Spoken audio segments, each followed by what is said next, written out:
çoxlu rəssam yetişdirməkdənsə cəmiyyət yetişdirmək lazımdır.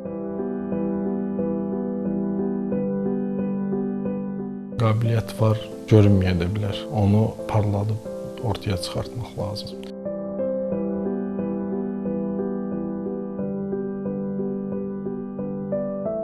İnsan öz ixtisasını özü tapa bilər. Uşaqlıq vaxtından daha doğrusu düzgün yönləndirmək lazımdır. Ona toxunmamaq şərti ilə onun öz yolunda getməyini dəstək olmaq lazımdır.